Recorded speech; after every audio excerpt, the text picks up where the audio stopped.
여러분 한 주간도 잘 계셨죠? 오늘 저는 114 운동이라는 제목으로 함께 은혜를 나누려고 합니다. 롤라 슐레징어라는 사람이 인생을 망치는 7가지 변명이라는 책을 썼어요. 그가 이 책에서 이렇게 말합니다. 나도 알지요. 하지만 나도 사람입니다. 그게 잘못이라는 건 나도 알고 있습니다. 하지만 나도 사람이기 때문에 어쩔 수가 없습니다. 이게 옳다는 건 나도 알아요. 그 정도는 나도 알고 있습니다. 그렇지만 사람이기 때문에 내가 어쩔 수가 없는 것이죠. 이렇게 늘 변명을 일삼는 사람들이 있다는 것입니다. 여러분 신앙생활 안에서 이거를 좀 바꿔보겠습니다. 이렇게 변명하는 사람이 있을 수 있어요. 나도 기도해야 된다는 걸 압니다. 그렇지만 나도 사람이기 때문에 어쩔 수가 없었어요. 나도 예배드리고 주일 성수해야 되는 걸 알고 있습니다. 그렇지만 나도 사람이기 때문에 어쩔 수가 없어요. 맞아요. 나도 믿음의 사람답게 행동해야 되고 용서해야 되는 거 알지요. 하지만 나도 사람이기 때문에 어쩔 수가 없었어요.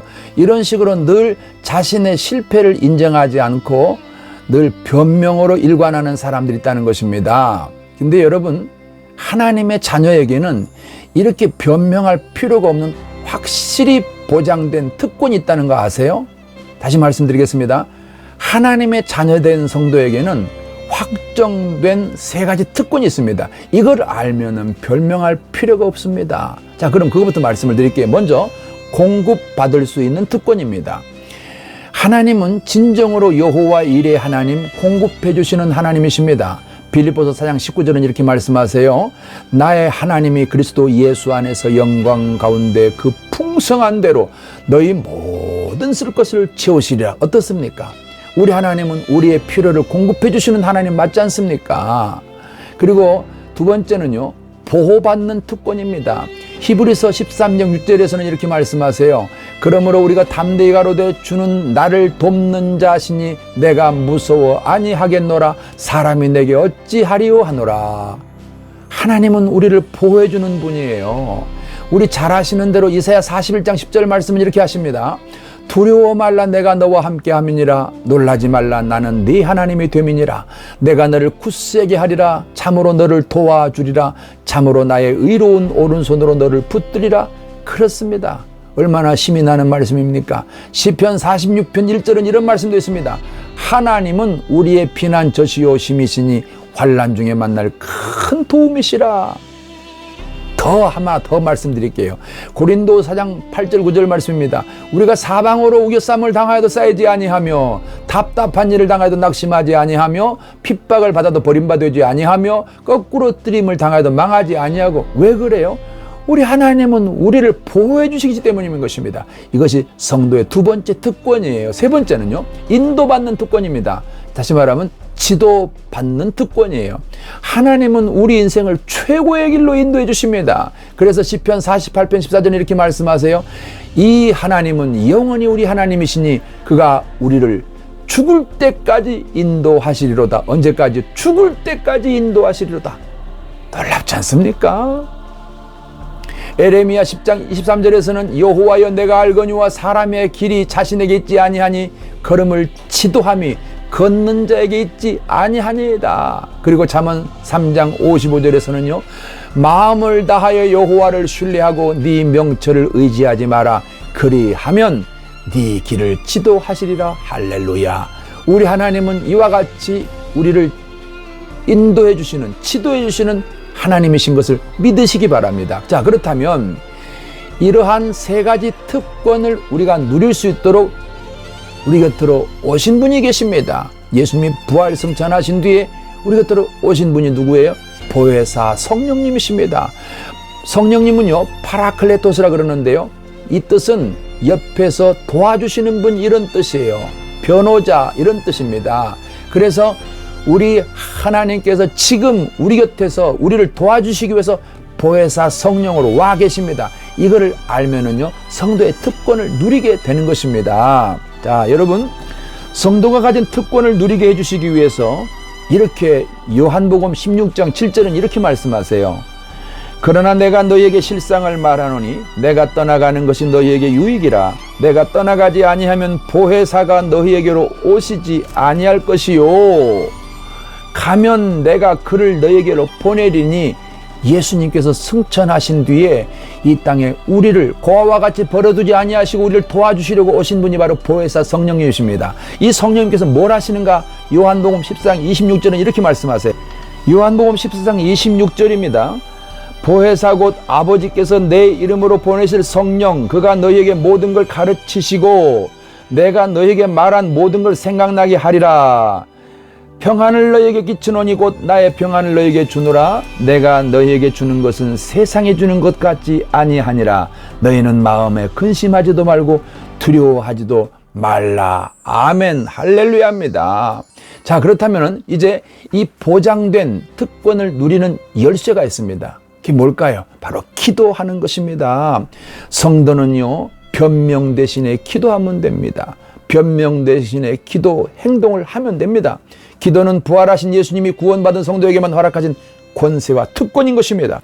예수님께서는요, 기도 외에는 안 된다 이러셨어요. 마가복음 9장 29절입니다. 이르시되 기도 외에 다른 곳으로는 이런 종류가 나갈 수 없느니라. 기도 외에는 안 된다고 단언하신 것입니다. 기도해야 될 필요성에 대해서 영어로는 이런 문장이 있습니다. When we works, we works. When we pray, God works. 무슨 뜻이에요? 우리가 일하면 우리가 하는 것이고 우리가 기도하면 하나님이 일하신다, 그런 뜻이에요. 얼마나 멋진 단어입니까? When we pray, God works. 우리가 기도하면 하나님이 일하신다는 것입니다. 그래서 성도에는 이 특권을, 보장된 특권을 누리는 길이 바로 기도하는 것입니다. 요한복음 14장 13절 14절 말씀에는요, 너희가 내 이름으로 무엇을 구하든지 내가 행하리니 이는 아버지로 하여금 아들로 말미암아 영광을 받으시게 하려 함이라. 내 이름으로 무엇이든지 내게 구하면 내가 시행하리라. 아멘. 요한복음 16장 24절은 이렇게 말씀하십니다. 지금까지는 너희가 내 이름으로 아무것도 구하지 아니하였으나 구하라. 그리하면 받으리니 너희 기쁨이 충만하리라. 아멘. 놀라운 말씀 아닙니까? 성도가 성도의 삶에서 실패하는 단 한 가지 이유가 있습니다. 뭘까요? 기도하지 않고 변명하기 때문인 것입니다. 야고보 4장 2절 말씀에는요, 너희가 얻지 못하면 구하지 아니하기 때문이라고 분명히 못을 박습니다. 여러분, 보장된 특권을 누리는 길은 기도하는 것입니다. 성경에는 기도하고 승리한 기적 같은 이야기들이 많이 있습니다. 그 중에서 기도와 연관해서 제가 여호사밧의 이야기를 좀 해드리겠습니다. 여호사밧의 이야기는요, 모압과 암몬 그리고 이 마온 족속이 연합해서 유다를 공격해 왔습니다. 숫자상으로 봐서는 절대로 이길 수 없는 그런 상황입니다. 그때 여호사밧이 한 기도가 있습니다. 정말 인상적인 기도입니다. 역대하 20장 12절에서 이렇게 말씀하세요. 우리를 치러 오는 이 큰 무리를 우리가 대적할 능력이 없고 어떻게 할 줄도 알지 못하옵고 오직 주만 바라보나이다. 여호사밧의 이 기도는 정말 솔직한 기도 아닙니까? 저희는 완전히 막혔습니다. 어떻게 해야 될지 정말 모르겠습니다. 바로 이 진심 어린 기도가 하나님의 마음을 움직였습니다. 그때 하나님께서 여호사밧에게 뭐라고 말씀하시나 아십니까? 역대하 20장 15절로 19절에서는 이렇게 말씀하세요. 이 전쟁은 너희 것이 아니라 나 여호와가 이룰 것이니라. 그리고 인간으로서는 상상할 수 없는 전략을 주십니다.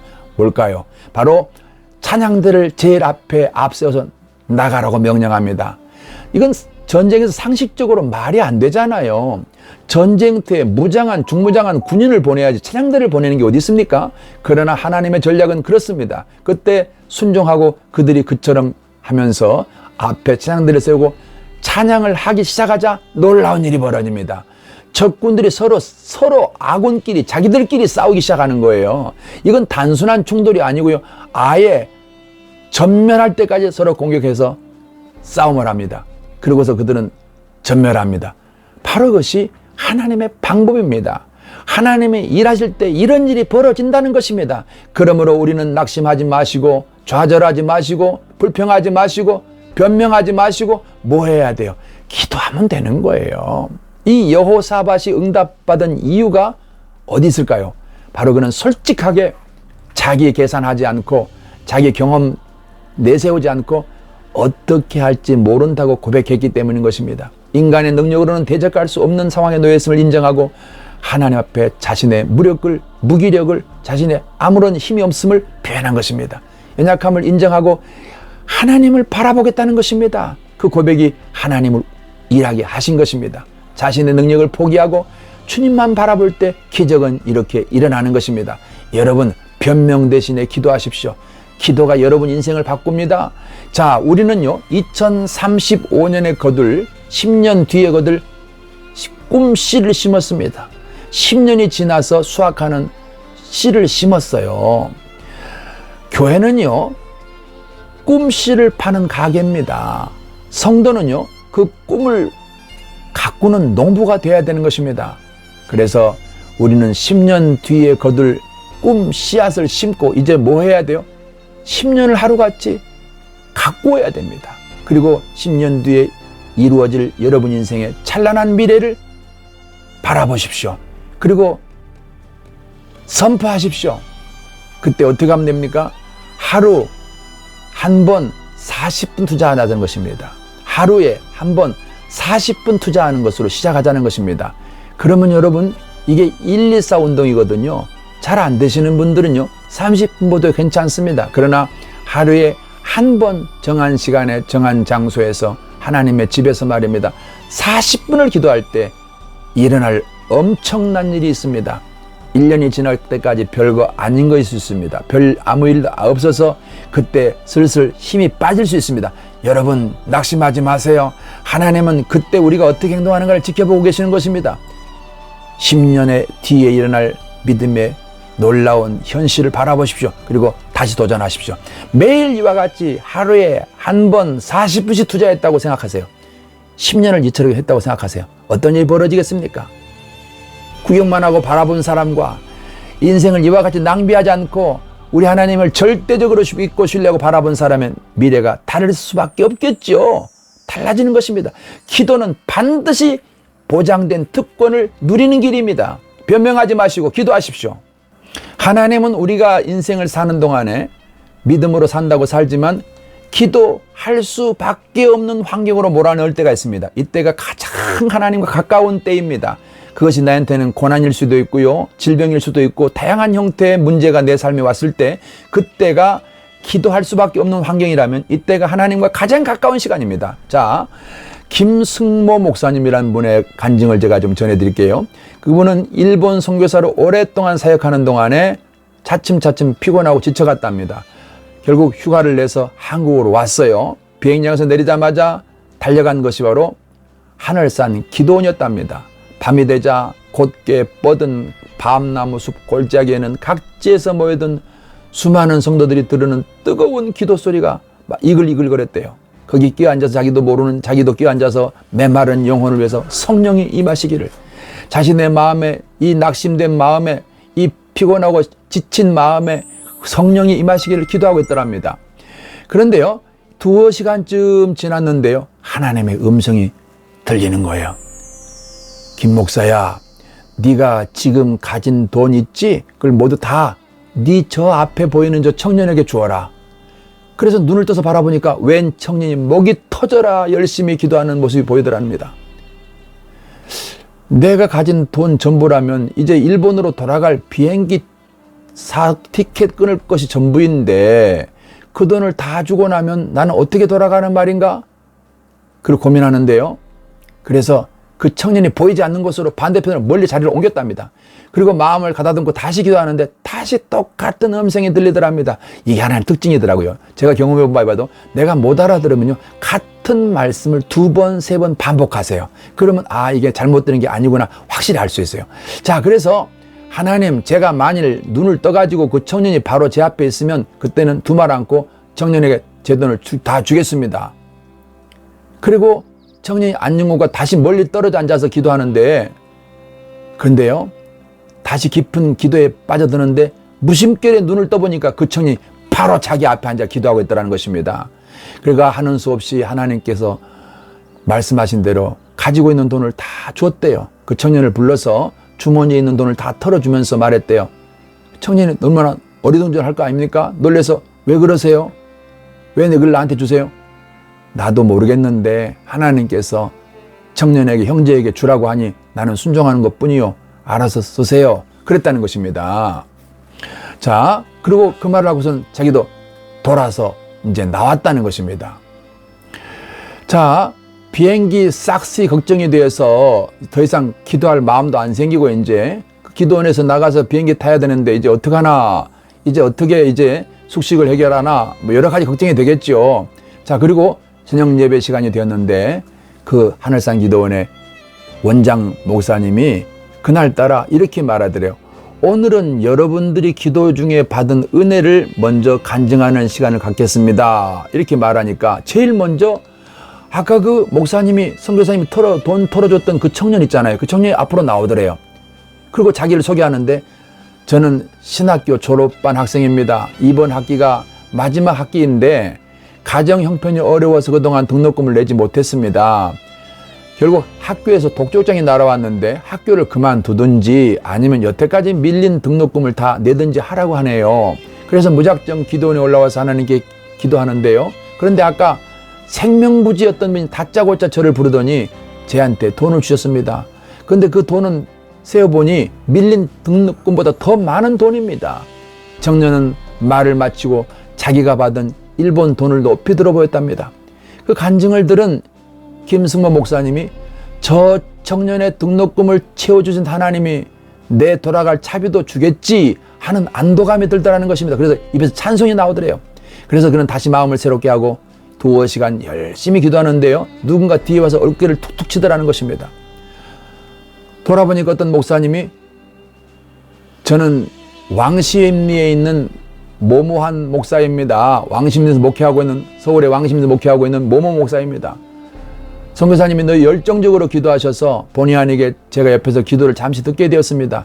일본 선교사시지요? 마침 저희 교회에서 선교를 위한 집회를 좀 가져야 되는데 오늘 밤 저희 교회에 오셔서 기도에 인도해 주시지 않겠습니까? 그러자 김승모 목사님이 그 초대를 받아들였대요. 빈털터리가 되어서 그 산꼭대기 기도원에서 내려갈 방법도 없었던 김 목사님은 그날 밤 그 교회에서 보내준 차를 타고 저녁 집회 다음날 새벽 예배까지 마치고 이제 교회를 나서려고 하는데 그 교회에서 목사님 봉투 하나를 주시더래요. 두툼한 봉투를. 선교비에 보태 쓰십시오. 그리고 그 봉투에는요, 일본행 비행기표를 사고도 남을 정도의 넉넉한 돈이 들어있다라는 것입니다. 할렐루야. 이 간증에서는 두 가지가 나오죠. 먼저는 등록금을 내지 못한 학생의 필요를 이렇게 채우시는 하나님의 놀라운 방법을 보십시오. 또 한 사람, 김승모 목사님 본인에 대해 생각해 보겠습니다. 그는 목회를 오래 하면서 여러 가지 상처를 받고 선교사로 일하다 보니 이렇게 번아웃이 온 거예요. 그래서 기도원에 와서 이제 채우겠다고, 은혜를 받겠다고 엎드려 기도하는데 바로 이와 같이 이 청년을 도와주게 됐지 않습니까? 그런데 하나님은 왜 이렇게 만나게 하시고 이렇게 일하실까요? 바로 김 목사님은 김 목사님대로 하나님의 살아계심에 대한 확실한 체험을 주셔서 세임을 얻게 하는 것이고, 이 청년은 청년대로 기도하고 하나님의 체험된 것을 가지고 그의 남은 생을 살아가는데 얼마나 잊혀지지 않는 은혜가 되겠습니까? 하나님이 이렇게 일하십니다. 우리가 삶을 살아가는 동안에 기도할 수밖에 없는 환경에 들어갈 때가 있습니다. 이때 여러분 놓치지 마십시오. 가장 하나님과 가까이 있는 시간입니다. 그때 변명하지 마세요. 낙심할 필요도 없습니다. 기도하십시오. 하나님의 특권, 자녀된 특권을 누리십시오. 여러분의 모든 삶에서 승리하는 소식이 들려오기를 축복합니다.